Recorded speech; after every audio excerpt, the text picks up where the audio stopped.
पशुओं में आई लंपी नामक बीमारी से जहां पशुपालक परेशान हैं, हैरान हैं और पशुओं को बचाने के लिए बहुत परेशान हैं, उसी बीमारी के सिलसिले में हम देखने के लिए आए हैं इंद्री के वार्ड नंबर 1 में जो श्री राधा कृष्ण गौशाला है। इस गौशाला में किस तरह के हालात हैं, पशुओं में यह बीमारी कितनी प्रभाव डाल रही है और किस तरह के हालात इन पशुओं के बने हुए हैं इस बीमारी के कारण, और पशु के जो उपचार हैं वो किस तरह से गौशाला के संचालक कर रहे हैं, किस तरह से अपने पशुओं को बचा रहे हैं, इन सब बातों की जानकारी देने के लिए हम इस समय गौशाला पहुंच चुके हैं। और गौशाला की सीधी लाइव तस्वीरें आप जनता एलका पर देख रहे हैं। आपसे अनुरोध है कि आप इस खबर को लाइक भी कीजिएगा, शेयर भी कीजिए। ये गौ माता जिसे कहते हैं, ये गौ माता हैं और गौ माता के ऊपर जब ये इस तरह का कहर जब पड़ता है, ये कुदरत का कहर है, इसको डॉक्टरी भाषा में वायरस का नाम दिया गया है।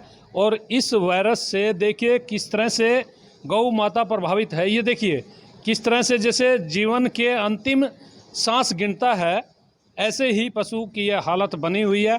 और ये देखिए शरीर पर किस तरह से जख्म हैं और किस तरह से उभरे हुए जैसे फोले होते हैं वो हैं। और पाँव पे आप देख लीजिए, पाँव कैसे सूजे हुए हैं, ये पाँव की हालत आपको दिखा रहे हैं। और ये पूरा देखिए पशु की जो गौ माता है उसकी हालत देखिए कैसे तड़प रही है। और ये तड़फन किस लिए है, ये जो लंपी नामक बीमारी है वो उससे ग्रस्त है ये। और ये दूसरे पशु का भी हम ऐसे दिखा रहे हैं। आप देखिए एक एक पशु की हालत आप देखेंगे तो फिर देख करके आपका भी दिल दहल जाएगा किस तरह के हालात के शिकार ये पशु हैं। ये गौशाला में देखिए पशुओं को इनका रख रखाव भी जो गौशाला के संचालक है वो कर रहे हैं, बावजूद इसके पशु की जो हालात हैं, पशुओं के हालात हैं, गौवंश की जो हालात हैं वो सुधर नहीं रहे हैं। और जो थोड़ा बहुत सुधरता है तो फिर दूसरे पशु को ये एक दूसरे के जैसा संक्रमण फैलता है, ऐसे फैल रहा है। हम पूरा आपको एक दृश्य गौशाला का दिखाना चाह रहे हैं।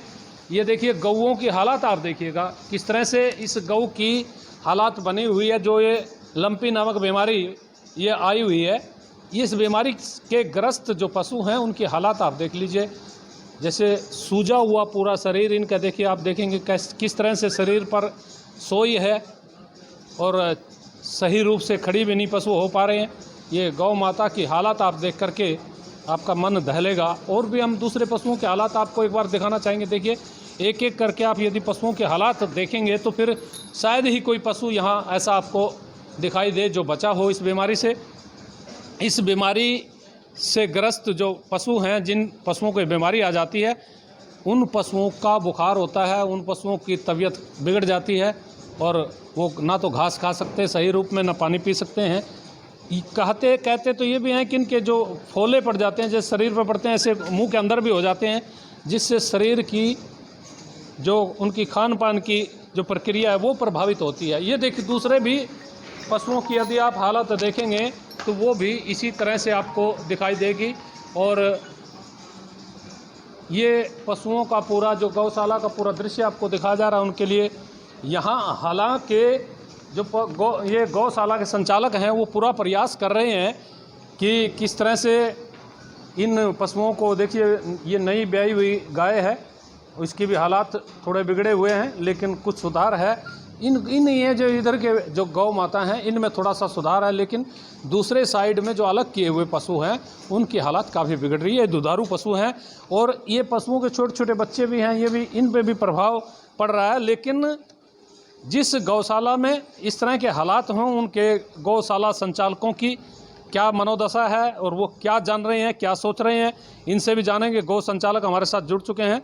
जी, जनता एलका पर आपका स्वागत है। ये किस तरह के हालात हैं, पहले आप बात कीजिए, फिर इनसे भी जानेंगे ये क्या बीमारी है और क्या ये गौशाला आप कैसे चला रहे हैं, कब के चला रहे हैं, ज़रा बताइएगा। ये गौशाला जो है 2002 से चला रहे हैं हम इसको। और इस समय जो है लंपी वायरस नाम की जो बीमारी है वो गौशाला में आई है, जिससे पशुओं के ऊपर जो है दाफड़ वगैरह से पड़ जाते हैं, उसके बाद फोड़े हो जाते हैं और वो फूटने शुरू हो जाते हैं। तो डॉक्टर वगैरह से जो भी है या सरकारी अस्पताल से और से जो भी डॉक्टर आते हैं हम उनसे इनका इलाज करा रहे हैं। लेकिन इस समय ये बीमारी लाइलाज है और सभी लोग अपना अपना ट्रीटमेंट कर रहे हैं, लेकिन ट्रीटमेंट से कुछ ज़्यादा फ़र्क नहीं पड़ रहा है। और इस समय जो गायों की हालत है वो ज़्यादा ख़राब है। अच्छा, जो गाँवों की हालत आपकी ख़राब है, या कितनी तो आपके पास ये गाय हैं, पशु हैं, और कितने लोग जो है ना इसमें प्रभावित हो रहे हैं? इस समय जो हमारे पास यहाँ पे गायों की संख्या है वो तकरीबन 60 के आसपास है, और इसमें से आधी गौएँ जो हैं वो इस बीमारी से ग्रस्त हैं। तो उपचार कैसे करा रहे हैं आप? यदि 30 गायें आपकी इस बीमारी से ग्रस्त हैं तो क्या उपचार कर रहे हैं? किस तरह का प्रभाव इन गौओं पर पड़ रहा है? इनके लिए जो है डॉक्टर साहब आते हैं, वो इनको इंजेक्शन वगैरह दे रहे हैं। जिन गायों के अंदर बीमारी आई है उनको हमने अलग से बांधा हुआ है, और ये संक्रमण का रोग बताते हैं भाई ये एक गाय से दूसरे गाय में फैलता है। एक गाय से दूसरे गाय में फैलता है, तो उसको उसके बचाव के लिए आपने कुछ जो बीमार पशु हैं उनको अलग रखा हुआ है क्या? बिल्कुल अलग रखा हुआ है उनको। अच्छा, उनको अलग रखते हैं। हाँ। अच्छा, तो इनकी कोई कैजुअलिटी यानी कोई मौत भी क्या इस बीमारी से हुई है? कुछ ऐसा है? नहीं, अभी तक ऐसा कुछ नहीं है हमारे पास, कोई इस बीमारी से अभी तक किसी गाय की मृत्यु नहीं हुई है।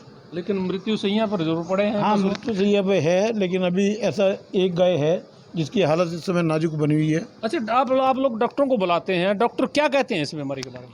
डॉक्टर कहते हैं लाइलाज बीमारी है, ये वायरस की बीमारी है, और इसका जो वो ट्रीटमेंट दे रहे हैं, लेकिन अभी तक ऐसा नहीं है कि भाई ट्रीटमेंट, वो कहते हैं 15-20 दिन में ये वायरस अपने आप मुड़ जाएगा। अच्छा, अपने आप मुड़ जाएगा, लेकिन प्रयास ये जो कर रहे हैं अपनी तरफ से भरसक प्रयास हो रहे हैं, और इस प्रयास के दौरान कितना सार्थक इनके प्रयास होंगे वो तो आने वाला वक्त बताएगा। लेकिन 2-3 चीज़ें हम और जानना चाहेंगे। कुछ पशु यहाँ दुधारू हैं। कालड़ा साहब, जनता तहलका पर आपका स्वागत है। कुछ जो दुधारू पशु हैं, थोड़ा इधर आइएगा। ये जो दुधारू पशु हैं, ये जिन पशुओं को ये बीमारी आ जाती है तो वो क्या उनका दूध कम हो जाता है? वो दर्शक, एक मिनट जरा, दर्शक जानना चाह रहे क्या उनका दूध कम हो जाता है? वो लक्षण जब आते हैं तो कैसे पहचान होती है, जरा ये बताइएगा। उनका जो दूध है वो बिल्कुल बंद हो जाता है। अच्छा, अब ये बिल्कुल जो गाय 5 किलो देती थी अब वो बिल्कुल देना बंद कर गई। अच्छा, बंद कर गई। हाँ, बिल्कुल सब गाय जो दूध नहीं दे रही है अभी। अच्छा, तो कुछ जैसे थोड़ा बहुत बीमारी आती है तो यदि थोड़ी बीमारी का जो असर है वो कम हो तो फिर क्या उसका वो दूध देती रहती है कुछ? नहीं, अभी तक तो कुछ नहीं है। हाँ? अब आगे देखेंगे। अच्छा, अभी तक अभी जो बीमारी आई इसमें अभी कोई दूध देना बंद कर दिया इन्होंने। अच्छा, बिल्कुल दूध। हाँ, अब आगे का पता अच्छा, नहीं। लक्षण कैसे दिखाई देते हैं? हमारे जो लोग हैं, हमारे पशुपालक भाई हैं, वो आप लोगों ने यहाँ जो अनुभव किया है कि ये जो बीमारी आती है लंपी, किस पशु में किस तरह की बीमारी, क्या लक्षण दिखाई देते हैं, क्या क्या हालात होते हैं, जरा एक बार इधर इधर करके बताइएगा। ये जो पशु हैं इनके ऊपर जो फुंसी सी आ जाती हैं, फुंसी है, फुंसी आती हैं, धापड़ फट जाते हैं, उससे पता लगता है भी ये जो बीमारी लंपी बीमारी है ये। इसका जो इलाज है वो हम थोड़ा बहुत जो है वो करवा रहे हैं। अच्छा, तो उसमें कोई स्मेल वगैरह भी आती है क्या पशुओं में जब आते हैं तो फूटते हैं? इनमें थोड़ा स्मेल आती है। अच्छा, क्योंकि जब जो फुंसी वगैरह होती है फूट जाती हैं तो उससे वो थोड़ा उसको स्मेल आती है। अच्छा, तो ये कितने दिन से आप इन पशुओं को में ये बीमारी आई हुई है और कब से ये उपचार आप लोग कर रहे हैं? करीब 10 दिन से ये जो बीमारी आई हुई है और तब से इसका जो है उपचार चल रहा है। अच्छा, 10 दिन से यह बीमारी आई हुई है और उपचार लगातार चल रहा है। कुछ पशु बीमार भी हैं और कुछ पशुओं की हालात में सुधार भी है, लेकिन बहुत सारे पशु आप देख रहे थे जिनमें बीमारी लगातार बढ़ रही है, और यदि ये बीमारी लगातार बढ़ेगी तो फिर ये हालात इसी तरह के होंगे। हमारे पास ये भी सूचना है कि 2-3 गांव में पशुओं की मौत भी हो चुकी है। कलसरो गांव में आज हम जा रहे थे तो वहाँ भी बहुत सारे पशुओं में बीमारी थी और ये लंपी नामक बीमारी से लोग परेशान थे। एक पशु की आज ही मौत हो चुकी है वहाँ। और ये जो हालात बनते हैं इस तरह की बीमारी फैलने, जिसको संक्रमण कहते हैं, एक पशु से दूसरे में पशु में फैल जाता है, और वो जो ये जिस तरह के हालात पशु के हो जाते हैं वो बड़ा दर्दनाक है और बड़ा कष्टदायक है। इस तरह के हालातों की सुधार के लिए सरकार को भी कदम उठाने पड़ेंगे और जो भी पशुपालक हैं उनको भी सतर्कता बरतनी पड़ेगी। पशुओं में ये जो बीमारी लगातार बढ़ रही है, इस पशुओं की बीमारी से कैसे पशुपालक निजात पाएंगे, अपने पशुओं को बचाएंगे, ये भी बहुत ज़रूरी बात है। उसमें डॉक्टर का पक्ष भी बहुत ज़रूरी है। हम आपको मिलवाएंगे डॉक्टर से, और डॉक्टर पशुओं के जो यहाँ पशु अस्पताल के जो इंचार्ज डॉक्टर हैं, जो एसडीओ का पद उन पर इस समय है, लेकिन वो क्या कह रहे हैं आप सुनिएगा। बहुत गंभीर मसला है और उनके विचार भी बड़े गंभीर हैं। वो क्या सुझाव देंगे और क्या वो बात करेंगे, क्योंकि हम जानेंगे उनसे आखिर में ये बीमारी क्यों पैदा हो रही, इसके लक्षण क्या हैं और इससे रोकथाम कैसे की जाती है। हम मिलवाएंगे, अभी आपको लिए चलेंगे डॉक्टर नरेंद्र के पास और जानेंगे उनसे। ये जो सवाल आपके मन में आ रहे हैं वो भी जानेंगे उनसे, वो पूछेंगे कि पशुपालक क्या करें अपने पशुओं के लिए इस बीमारी से रोकथाम के लिए। लंपी नामक बीमारी से क्षेत्र के जो पशुपालक हैं उनमें बहुत भय का माहौल बना हुआ है। पशुओं को जैसे ही पशुओं के शरीर पर वो फोड़े फुंसी टाइप वो निकल आते हैं और उसके बाद पशुओं की हालत बिगड़ जाती है, बुखार हो जाता है, पशु घास नहीं खाता। यदि दूध देने वाला पशु है तो फिर उसका दूध सूख जाता है। पशुओं की हालत बहुत ख़राब होती है और जब पशुओं की हालत ख़राब होगी तो पशुपालकों की चिंता भी बढ़ जाती है। ऐसे में पशुपालक क्या करें और ये डिजीज़, ये बीमारी क्या है, उस बारे में डॉक्टर नरेंद्र जी हमारे साथ जुड़ चुके हैं जनता हेल्थ का। पर उनसे पूछेंगे भाई आखिर ये बीमारी क्या है और कैसे इससे पशुपालक रोकथाम करेंगे। जनता हेल्थ का पर डॉक्टर नरेंद्र जी स्वागत है आपका। धन्यवाद। ऐसे है कि स्किन में जो इन्फेक्शन है कुछ पशुओं में देखा गया है, हमारे एरिया में भी नोटिस किया गया है कि स्किन की एक डिजीज़ है जिसमें थोड़ा नड्यूज वगैरह बन जाते हैं और उसको जो है उसको बचाव के लिए बड़ा सिंपल सी बात है। ये हमने जो है अपनी टीमें भी लगाई हुई हैं। हमारे पशु चिकित्सक हैं वो हर गांव में भी जा रहे हैं, ब्लॉक लेवल के ऑफिसर है वो भी जा रहे हैं।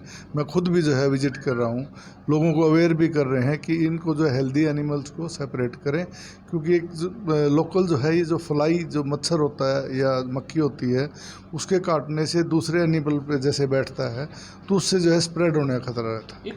एक तो हमारे जो पशुपालक हैं जानना चाह रहे हैं, बहुत इनकी जिज्ञासा भी है कि ये जो बीमारी है ये एक्चुअल में है क्या, बीमारी कैसे उत्पन्न होती है। ये मक्खी और इससे जो सही मायने में तो जो है जो स्ट्रेस कंडीशन जब आती हैं तो लग जाती है बीमारी। ये पॉक्स की वायरल इन्फेक्शन है, तो वायरस है जैसे हवा में भी फैलता है थोड़ा और स्किन से जो है उससे कांटेक्ट से भी फैलता है। तो ये ज़्यादातर जो इसका स्प्रेड है वो मक्खी और मच्छर से हो जाता है। तो आजकल बरसात के टाइम में थोड़े मक्खी मच्छर ज़्यादा होते हैं, तो इसलिए मेरी जो सलाह भी है ये कि हेल्दी एनिमल को अलग रखें या मच्छरदानी में रखें उनको, ताकि मच्छर ना काटेंगे तो इसका जो है डिजीज़ का थोड़ा स्प्रेड जो है कम हो जाएगा बिल्कुल। और केयर करना ज़रूरी है। उसके अलावा कुछ एंटीसेप्टिक सॉल्यूशन है जैसे कि फटकड़ी का पानी है लोकली, उसमें नहलाएं इनको, उससे साफ़ करें तो जो है बड़ा अच्छा बचाव रहेगा। डिटोल है, डिटोल डाल के पानी में उससे नहलाएं पशुओं को, या KMNO4 है पोटासियम परमंगनेट जिसको बोलते हैं, उसको जो है डाल के उससे नहलाएं अच्छे से, तो उससे जो है ये कंट्रोल रहता है बिल्कुल।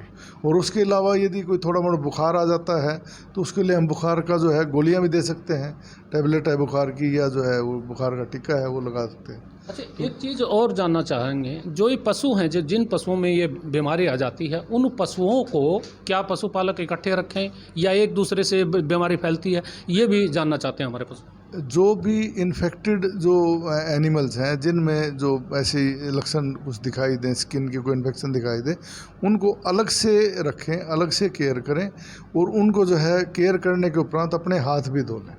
ऐसा ना हो कि वो हेल्दी एनिमल्स में अपने आप ही ट्रांसफ़र कर दें। उनको घास का पानी का थोड़ा सा सिस्टम अलग बनाएं, सेपरेट करें, सेग्रीगेशन, ये ज़रूरी। अच्छा, ये एक चीज़ और भी है कि पशुपालक ये भी जानना चाहते हैं कि सरकार के पास, आपके विभाग के पास इस बीमारी से बचाव की कोई दवाइयाँ, कोई इस तरह की मेडिसिन उपलब्ध है क्या? अभी जो भी एंटीबायोटिक और जो एंटीपायरेटिक जो बोलते हैं बुखार वगैरह के टीके हैं वो अस्पतालों में जितने गए हुए हैं वो डॉक्टर्स जो है बिल्कुल उनको मुफ्त में लगा भी रहे हैं, उनको जो है इलाज भी किया जा रहा है। बाकी हमने जो है अपने उच्चाधिकारियों को इस बारे में जो है रिक्वेस्ट भी दी है कि हमें कुछ और दवाई दे दी जाए। इसके अलावा इसके बचाव के लिए जो वैक्सीन है वो अभी स्टेट लेवल पे कुछ खरीदी जा रही है, लेकिन उसको भी जो है जब तक एनिमल हेल्दी नहीं होता जब तक उसको नहीं लगाया जा सकता। तो समय रहते जब भी उसकी ज़रूरत होगी वो भी विभाग द्वारा सप्लाई कर दी जाएगी। अच्छा, एक चीज़ बड़ी अहम है, जो पशु दूध देते हैं वो यदि संक्रमित हो जाते हैं, इस तरह की बीमारी उनमें आ जाती है, तो फिर ऐसे में क्या वो दूध पीना चाहिए या पशुपालक क्या करें उसके लिए? दूध से ऐसा कोई वो नहीं है, लेकिन दूध को उबाल के पीना चाहिए ताकि कोई भी जो है इन्फेक्शन उसमें ना हो और साफ़ सुथरा दूध मिल सके। बाकी उससे कोई दिक्कत का कोई ये कुछ भ्रांतियां फैलाई जा रही हैं कि जो पशु संक्रमित हैं यदि वो दूध दे रहा है तो उसका दूध नहीं पीना चाहिए, उसका दूध पिएंगे तो फिर इंसान में भी वो फैल जाएगी। कुछ इस बारे में स्थिति स्पष्ट करें। दूध को बॉयल करके पिएं बिल्कुल अच्छे से, कोई दिक्कत नहीं है, कोई समस्या नहीं है। बल्कि दूध को निकालते वक्त भी अपने हाथ अच्छे से धो के साफ़ सुथरे उससे निकालें और बॉयल करके पिएं तो कोई दिक्कत नहीं है इसमें दूध। अच्छा, चलते चलते हमारे दर्शक ये जानना चाहेंगे कि जो पशुपालक हैं जिन पे संक्रमित हो गए उनके लिए क्या करें, और जो संक्रमित नहीं हुए हैं उनको संक्रमित होने से बचाने के लिए क्या क्या वो करें, क्या उपाय करें।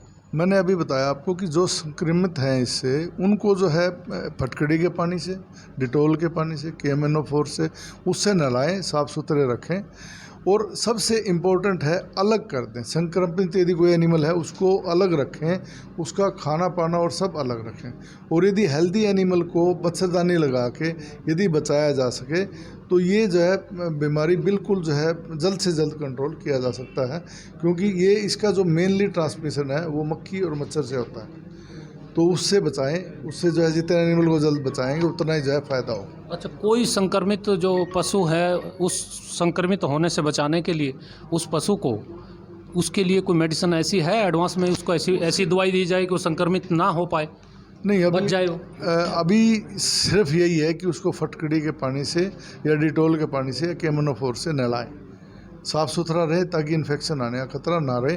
और उसको जो है जो संक्रमित और बिना संक्रमित जो दो तरह के पशु हैं उनको अलग अलग रखें और अलग अलग ट्रीट करें, और उनके चारे को भी ना मिक्स करें, पानी भी आपस में मिक्स करके ना पिलाएं, अलग अलग ही पिलाएं, अलग से हैंडल करें। पशुओं में लंपी नामक बीमारी से जो पशुपालक हैं उनमें जो हाई तौबा मची हुई है उसको लेकर के आपने सुना पशुपालकों से, आपने सुना गौ संचालकों के विचारों से, लेकिन असलियत है क्या इस बारे में डॉक्टर साहब से भी आपने उनकी राय भी जानी है, वो भी सुनी है।